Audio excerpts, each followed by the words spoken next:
사랑하는 성도 여러분, 오늘 제가 교회 잔디마당에 이렇게 나왔습니다.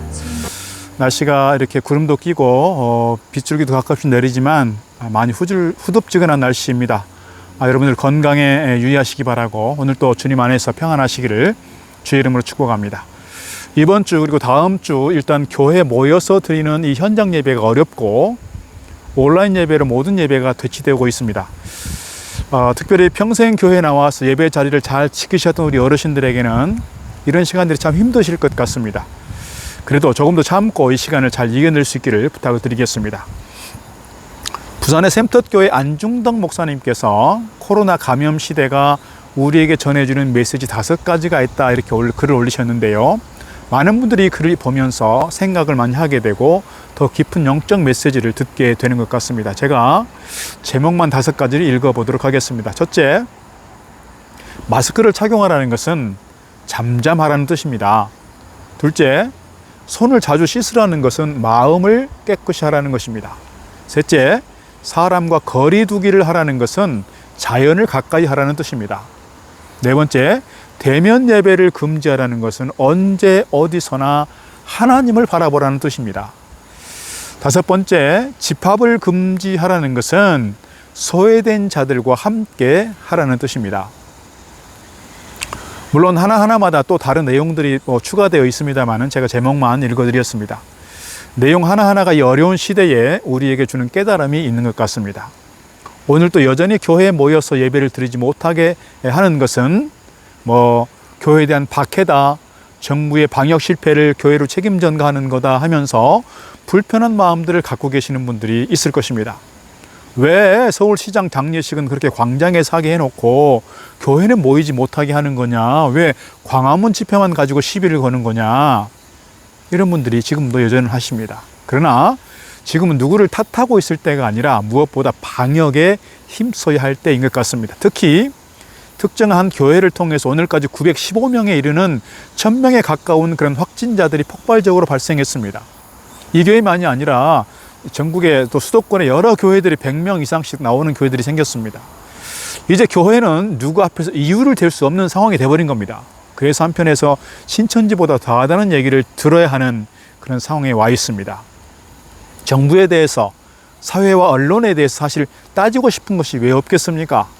그러나 교회가 사회를 이끌어가야 하고 선한 영향력을 주어야 마땅함에도 불구하고 지금은 사회가 오히려 교회를 걱정하고 오히려 교회에 대한 신뢰도는 땅바닥으로 추락하고 있는 상황에서 교회가 해야 될 일은 더욱더 이러한 때에 방역에 협력하고 협조해야 할 때라는 것입니다. 그래서 교회는 일단 2주간 온라인 예배를 드리고요. 그 후로는 이 코로나 상황을 지켜보면서 다시 당회에서 결정하여 여러분께 말씀드리도록 하겠습니다.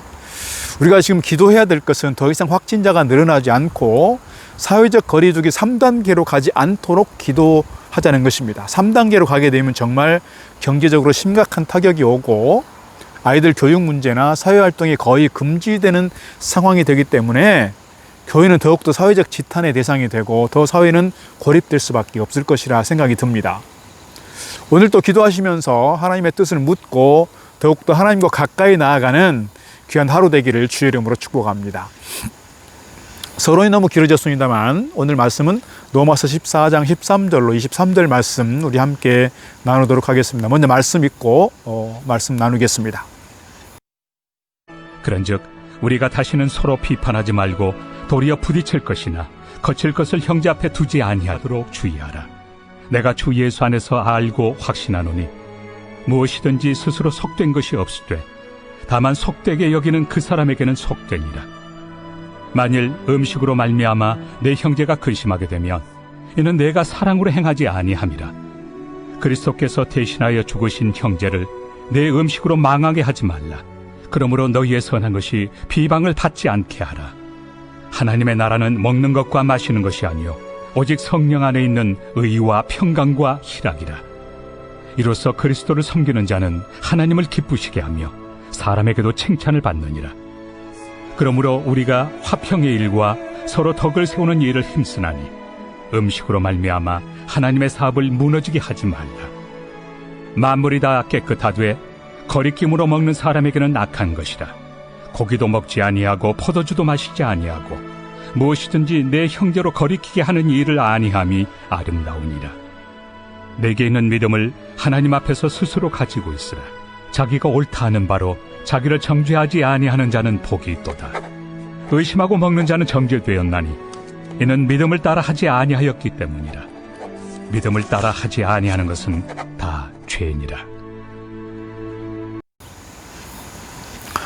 오늘 바울이 이 본문을 쓰고 있는 그때 당시에 로마 교회는 두 가지의 중요한 문제가 있었습니다. 하나는 절기 문제였고요. 또 하나는 음식 문제였습니다. 이 문제들로 인해서 교회의 내부적인 갈등과 혼란에 빠져 있는 것이었습니다.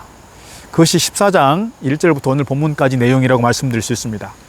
어떤 교인들은 유대의 거룩한 절기들을 반드시 지켜야 한다고 주장하는 사람들이 있었는가 하면 어떤 사람들은 반드시 그러지 않아도 되지 않느냐고 그렇게 반문하는 사람들도 있었습니다. 그런가 하면 어떤 절기는 중요하고 어떤 절기는 덜 중요하다고 스스로 판단했다는 것이지요.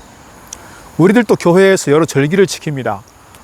부활절과 성탄절, 그리고 추수감사절과 맥주감사절, 또 그 외에도 신년감사절이나 아니면 또는 송년주일이나 아니면 교회 창립주일이나 이런 것들이 있는데, 중요한 것은 매 절기가 의미가 있다는 점에서 항상 감사한 마음으로, 똑같은 마음으로 잘 지켜져야 한다, 이렇게 말씀드리고 싶습니다.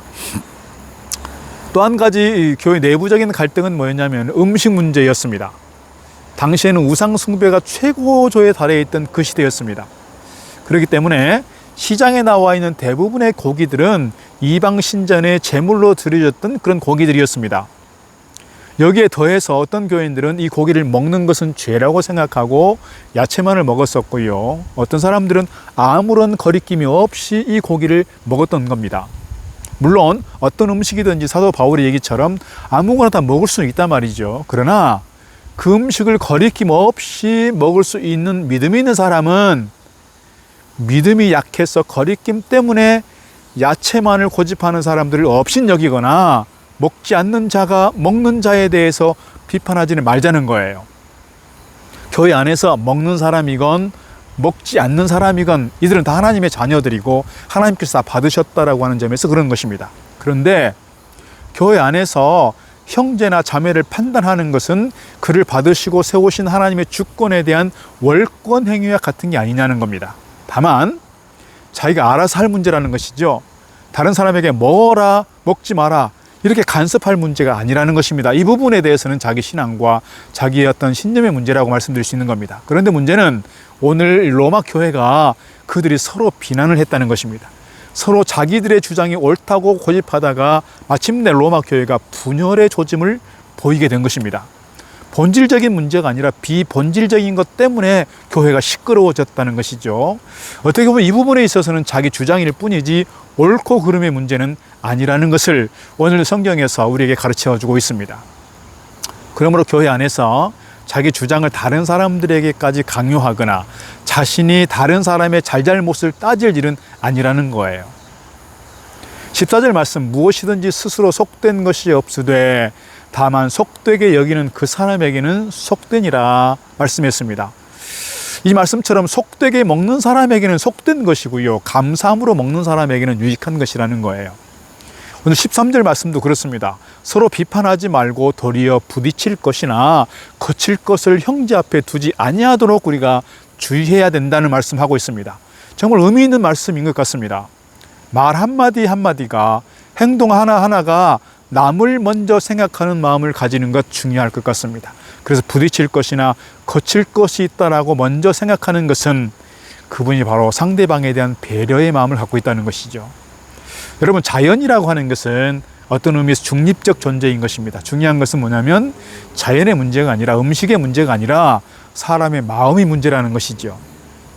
깨끗한 마음으로 소유하면 깨끗한 것이고요, 더러운 마음으로 보고 듣고 만지면 그것이 더러워진다, 이렇게 말씀드릴 수 있습니다. 문제는 뭐냐면 사람이라는 거예요. 사랑으로 행할 때에만 좋은 것이 되는 것이라 말씀드릴 수 있습니다. 사랑에서 떠날 때 악이 되는 것이고, 사랑에서 떠날 때 부덕함이 되는 것이고, 속된 것이 되는 것이고요. 그런 점에서 이것이 슬픈 세상 아닐까요? 오늘 17절 말씀 보면 이렇게 말씀하고 있습니다. 하나님의 나라는 먹는 것과 마시는 것이 아니요 오직 성령 안에서 의와 평강과 희락이라. 오늘 우리가 정말 하나님 나라의 백성이라면 진정한 의로움을 알고 의로움의 삶을 살아가야 할 줄로 믿습니다. 우리가 정말 그리스도의 제자라면 평강을 위해서 평화를 만드는 사람으로 살아가야 할 줄로 믿습니다. 오늘 우리가 정말 누구 앞에서든지 떳떳한 성도라면 웃는 얼굴로 사람을 대하는 희락의 삶을 살아야 할 줄로 믿습니다. 그리고 결정적으로 19절 말씀 보면 이렇게 말씀하고 있습니다. 그러므로 우리가 화평의 일과 서로 덕을 세우는 일을 힘쓰나니. 두 가지 얘기했습니다. 화평의 일과 덕을 세우는 일. 화평에 대해서는 일찍이 주님께서도 강조하신 바가 있습니다. 산상수훈에서 팔복 가운데 말씀이 이렇습니다. 마태복음 5장 9절, 화평케 하는 자는 복이 있나니 그들이 하나님의 아들이라 일컬음을 받을 것이며. 이 말씀을 뒤집어서 반대로 생각해 보면 하나님의 자녀라고 한다면 분명히 그 공동체 안에서 화평을 위해서, 평화를 만들기 위해서 노력한다는 거예요. 평화를 깨뜨려 분열을 조장하고 분란을 일으키고 특별히 분열을 부추기는 것은 하나님의 자녀가 할 일이 결코 아니라는 것입니다. 이것은 누구의 짓입니까? 사탄의 짓이고 이것은 마귀 짓이라는 거예요. 그리고 정말 중요한 것을 덧붙입니다. 서로 덕을 세우라는 거예요. 일반적으로 덕이라고 하는 것은 우리가 덕장이라고 하는 말도 하지만 정말 존경받을 만한 인격의 요소라고 말씀드릴 수 있습니다. 그런데 인격의 요소만이 아니라 신앙적 요소도 있다는 것을 베드로서 1장 5절에 말씀하고 있습니다. 너희가 더욱 힘써 너희 믿음에 덕을 더하라는 거예요. 그러니까 이것은 신앙에도 기본적인 것이 있다고 하는 것인데, 그런 점에서 덕이라고 하는 것은 먼저 하나님 앞에 선하고 자기 자신에게 선하고 다른 사람에 대해서 선한 것, 이 세 가지 관계가 합쳐져서 온전해질 때 이것을 덕이라고 말한다는 거예요. 그런데 이 덕을 세우는 데 있어서 여러 가지 요소가 있겠지만 또 생각해 보면 특히 뭐가 중요하냐? 말이 중요한 것 같습니다. 서로 세워주는 말을 해야 한다는 거예요. 사람을 살리는 말, 격려하는 말, 축복하는 말, 그리고 내가 이 말을 자주 들어가면 살아가면서 관계 속에 문제가 생길 수 있습니다. 이 말보다는 당신이 이 말을 쓸 때 우리 공동체는 편안한 공동체가 될 줄로 믿습니다.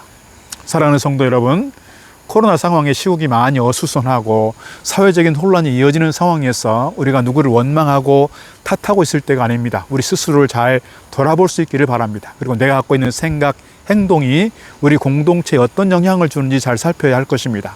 내가 아닌 다른 사람을 먼저 생각하고 교회 공동체를 먼저 생각할 수 있는 그런 신앙적 자세, 그리고 우리 공동체 안에서 평화를 이루어가고 서로를 덕을 세워가는 가운데 우리 공동체가 정말 편안한 공동체, 하나님 기뻐하시는 공동체로 세워져 가기를 주의 이름으로 축복합니다. 오늘 하루의 삶도 하나님 주신 능력 가운데 이 하루의 삶이 승리의 삶 되기를 바라고 주님 안에서 평강의 삶 이루어가기를 주의 이름으로 축복합니다. 그 사랑받고 있지요.